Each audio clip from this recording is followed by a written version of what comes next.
150 años después tenemos una nueva tabla de los elementos y es muy distinta de la que se pensó originalmente.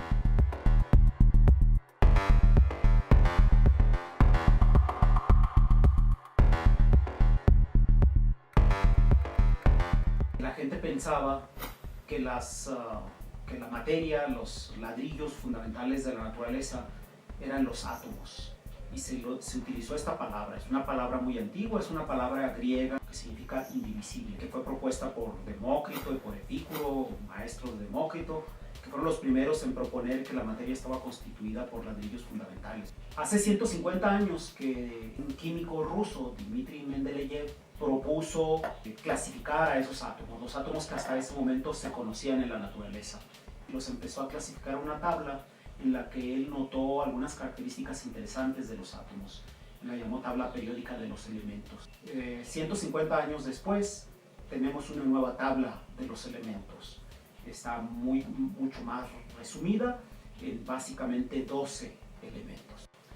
Bueno, en 1869 se propuso esta tabla periódica de los elementos y a finales de ese siglo Thomson descubrió el electrón y pocos años después Rutherford descubrió que tenía un núcleo, que los átomos tenían un núcleo, de tal manera que quedó establecida la naturaleza de los átomos como algo que tiene un núcleo y electrones girando en su derredor.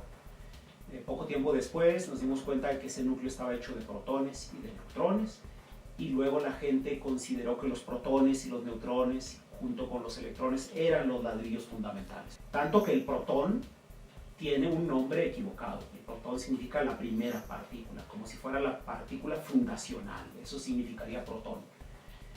Tendrían que pasar muchos años, sobre todo en la década de los 70, cuando queda ya bien establecido un modelo en el que podríamos describir a esos protones como partículas compuestas. Un protón que si lo dividimos encontramos que dentro de él hay otras partículas a las que terminamos llamando quarks. El descubridor de los quarks pensó en utilizar una palabra sin etimología, pensó en utilizar una palabra que no fuera a pasar la historia como una palabra equivocada. Hoy sabemos que las partículas elementales son 12, de las cuales 6 son quarks y 6 son leptones. Podemos hacer una tabla periódica que se podría representar así, con estas 12 partículas. Las azules, digamos, serían los 6 tipos de quarks que conocemos, y estas amarillas serían los 6 tipos de leptones que conocemos hasta ahora. Estas 12 partículas, 6 quarks y 6 leptones, son consideradas las partículas de materia, y son las partículas que forman a los protones, que forman a los átomos, que forman entonces a su vez moléculas y que constituyen todo lo que nos rodea. Es en cierta manera la nueva tabla periódica de los elementos.